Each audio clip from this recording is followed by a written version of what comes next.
English మాట్లాడేటప్పుడు, రాసేటప్పుడు కొన్ని పొరపాట్లు చేస్తూ ఉంటాం. అవి ఎలా సరిదిద్దుకోవాలో చూద్దాం. వీటిని కామన్ ఎర్రర్స్ అంటాం.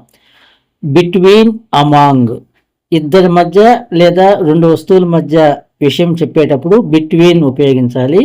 3 అంతకంటే ఎక్కువ వ్యక్తులు, వస్తువులు ఉన్నప్పుడు అమాంగ్ ఉపయోగించాలి.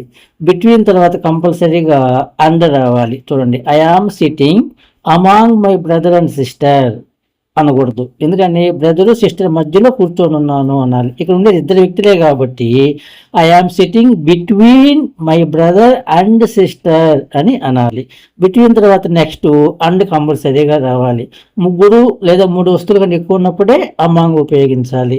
డిస్పైట్ ఆఫ్ అని అనకూడదు. డిస్పైట్ అంటే అయి ఉన్నప్పటికీ, డిస్పైట్ ఆఫ్ రెయిన్ వర్షం ఉన్నప్పటికీ వీ వెంట్ అవుట్ మేము బయటికి వెళ్ళాము అనకూడదు. డిస్పైట్ తర్వాత ఆఫ్ రాకూడదు. Despite the rain we went out అనాలి. తర్వాత సాధారణంగా ఎక్కువగా మనం చూసే మిస్టేక్ డిస్కస్ తర్వాత అబౌట్ ఉపయోగిస్తుంటారు. అది కరెక్ట్ కాదు. డిస్కస్ అంటేనే సంథింగ్ డిస్కసింగ్ అబౌట్ అని. కాబట్టి డిస్కస్ తర్వాత అబౌట్ రాకూడదు. We discussed about the issue అనకూడదు. వీ డిస్కస్డ్ ద ఇష్యూ అనాలి. డిస్కస్ తర్వాత అబౌట్ ఇతర పరిస్థితుల్లో రాకూడదు.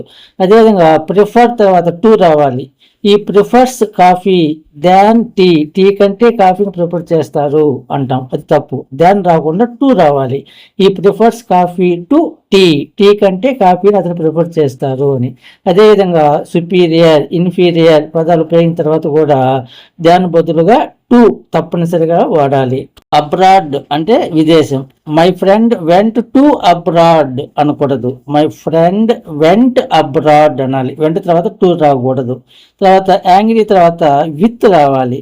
ఆన్ రాకూడదు. He is angry on me అనకూడదు. He is angry with me అని ఉపయోగించాలి. అలాగే బిలీవ్, ట్రస్ట్, ఫెయిత్ తర్వాత ఇన్ ప్రిపోజిషన్ ఉపయోగించాలి. ఆన్ ఉపయోగించకూడదు. ఐ బిలీవ్ ఆన్ గాడ్ తప్పు. I believe in God. You must trust in yourself అనేది right. She has faith in her team అనేది సరైన వాక్యం అవుతుంది. ఇట్లా బిలీవ్, ట్రస్ట్, ఫెయిత్ తర్వాత ఆన్ కానీ ఇంకేదైనా ఉండకూడదు. తప్పనిసరిగా ఇన్ ప్రిపోజిషన్ ఉపయోగించాలి. ఈ విధంగా మరికొన్ని మనం చేసే చిన్న చిన్న మిస్టేక్స్ని నెక్స్ట్ వీడియోలో కూడా తెలుసుకుందాం.